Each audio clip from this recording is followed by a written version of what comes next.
মোহাম্মদ শফিকুল ইসলাম, পটুয়াখালী 2। মাননীয় স্পিকার, আপনাকে ধন্যবাদ।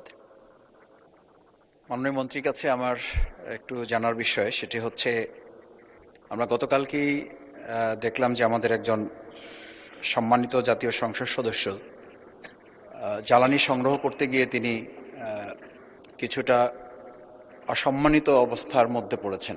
এর আগে আমাদের একজন সংসদ সদস্য আমরা জেনেছিলাম যে তিনি তেল না পেয়ে, জ্বালানি না পেয়ে তিনি কিছুটা সংকটের মধ্যে ছিলেন। আমরা খুবই ছোটোখাটো জনপ্রতিনিধি, দিনে অন্তত 30 থেকে 40টা ফোন পাচ্ছি এলাকায়, যেহেতু আমাদের এলাকা বাউফল আমার এলাকা, এখানে পেট্রোল পাম্প না থাকার কারণে ডিলার যারা বিক্রি করেন, সেই ডিলার যারা বিক্রি করেন তারাও কারসাজি করেন।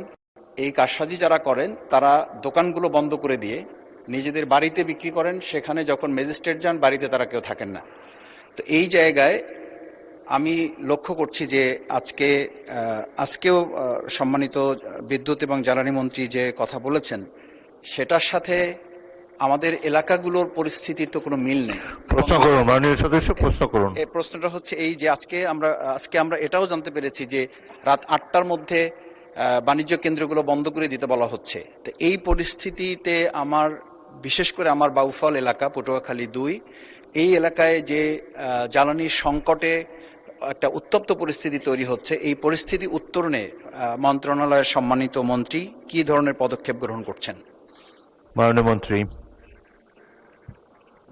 আমাদের যে মজুদ আছে এবং যে এলাকায় প্রতিদিন যতখানি তেল দেওয়ার কথা সেটা আমরা সাপ্লাই করছি। এখন ওনার বক্তব্যে উনি বললেন সেই ডিলার ইচ্ছা করে যে পালিয়ে যায়, সেটা ওখানকার যে আইন শৃঙ্খলা বাহিনী আছে তাদেরকে বললে সেই ডিলারকে ধরে এনে সেই তেলগুলো সরবরাহ করতে পারে। আর আজকে যে বৈশ্বিক যে অবস্থা, সারা পৃথিবীতে এইটা একটা বড় সমস্যা হয়ে গেছে। তারপরেও আমরা বাংলাদেশে এটাকে সুষ্ঠুভাবে চালিয়ে নেওয়ার চেষ্টা করছি, কিন্তু মানুষের মধ্যে যদি প্যানিক বাইং সৃষ্টি হয়, সেটা রোধ করা একটু কঠিন। আমরা মানুষের কাছে অ্যাপিল করছি যে আপনারা যা প্রয়োজন তাই ক্রয় করেন, তার বেশি ক্রয় করেন না। এটা যদি মানুষ করে তাহলে আমার মনে হয় না যে বিদ্যুৎ নিয়ে কোনো এই জ্বালানি নিয়ে কোনো সমস্যা হবে। আর 8টার পরে যেটা বন্ধ করতে বলা হয়েছে, সারা পৃথিবীতে, আই রিপিট, সারা পৃথিবীতে এখন সবাই সাশ্রয়ী হয়েছে। সেই জন্য আমরাও তো পৃথিবীর বাইরে না, পৃথিবীতে, সেই জন্য আমরাও সাশ্রয় করার জন্য জনগণকে অনুরোধ করছি। আশা করি জনগণ আমাদের অনুরোধ রক্ষা করবে।